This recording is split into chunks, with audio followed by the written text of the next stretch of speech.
Of course, we saw that, of course, the cars are on the move at the moment, and there are, in the Zulu Nation, is, of course, awaiting the remains of the Regent Queen at this time.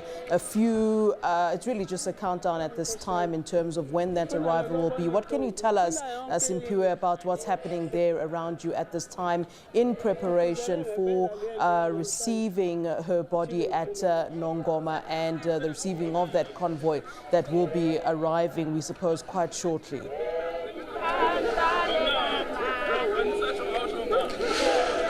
Well, Flo, we are outside the road which leads to Kwakhangela Mankengane Royal Palace. I'm going to step out of the shot just for a while, just to give you a picture of what is currently happening. In your visuals, a group of women, and as you go further down, Flo, AmaZulu have already gathered outside the palace. They are now anticipating the arrival of Her Majesty's remains, which are going to be brought here at Kwakhangela Mankengane Royal Palace. But with me, Flo, is Dr. Ngobese, who has worked very closely with Her Majesty Queen Mantfombi Dlamini in terms of the cultural activities. Dr. thank you very much for joining us. It's a sad day for women and a sad day for Her Majesty's family at this time. Yes, it is very sad. The whole nation is mourning. And it is typical of it. When Our Majesty the King has just left 1 month ago, and today you are experiencing the sad news of the Queen of the nation.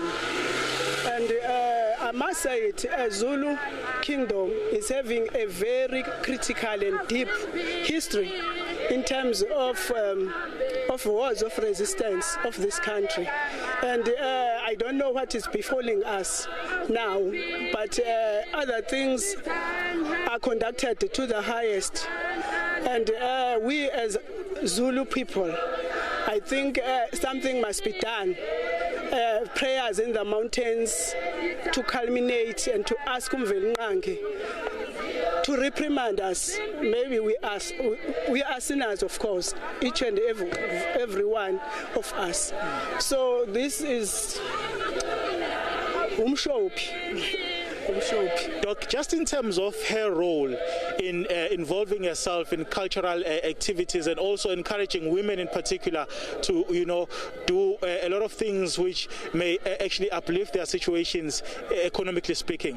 Oh yes, the Queen was great.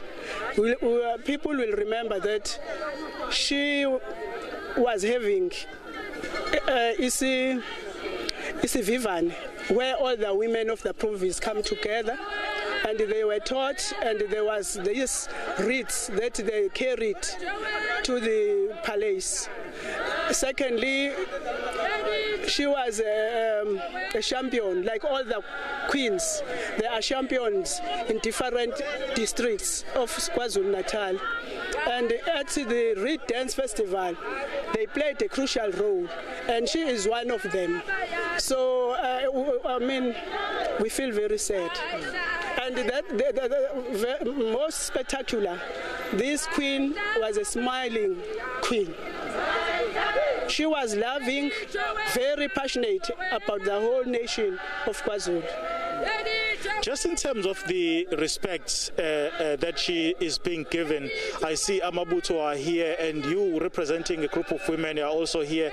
Are you happy with what you are seeing in terms of the respect? Of course, because I fought in various radio stations, like SAFM, Ukhozi Radio, and I announced it loud and clear that people must come, must flock here to give our bereavement. And I also challenged the status quo about doing preparations like what they did to the king, because she was representing the king, the very senior position, which will be similar, taking decision will be similar if she stayed long.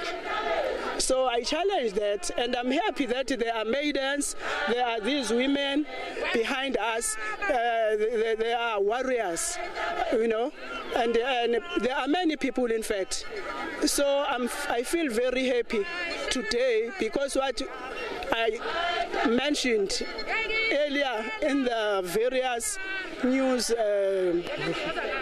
radios and wherever is happening today. How are you going to remember Her Majesty? Wow. We fought with him in terms of virginity inspection, and I was shocked when she was just he passed away before his burial. I was connected by channel 403, and they asked me how, that virginity inspection is outdated. Why so early? Why? Because we as Africans who are indigenous in this country, our upbringing is very good for us. In fact, we haven't interfered with any ethnic group rituals or whatever way they do to their children. So I felt that discrimination is still there. Unfortunately, we are not going to quit. And the following king will be there to keep this nation going. And in fact, maybe it will be more, because we are here as staunch members, indigenous people who like their kingdom. So I think the whole world must not interfere to who we are under no circumstances, no gender commission, no human rights, whatever, because we are being marginalized. And God knows it's because of their education, it's because maybe we were devoured by the whole world. And I don't respect the whole world, I'm sorry. I respect my culture, the rituals, and everything in my kingdom.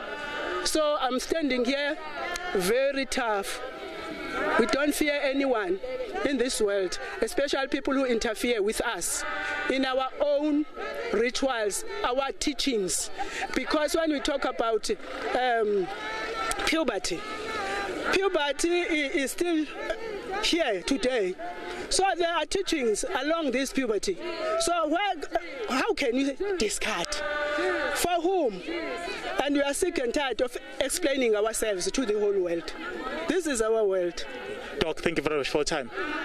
Thanks very much for having me. Okay, that's Dr. Ngobese from Nomkhubulwana Cultural Group. As you can see behind me in your visuals, the group of women and also AmaButho we're basically waiting for the arrival of Her Majesty's remains. That's Queen Mantfombi Dlamini Zulu. We are told that the hearse which is carrying the coffin is now on its way. We will continue to give you updates from KwaZulu-Natal Royal Palace floor.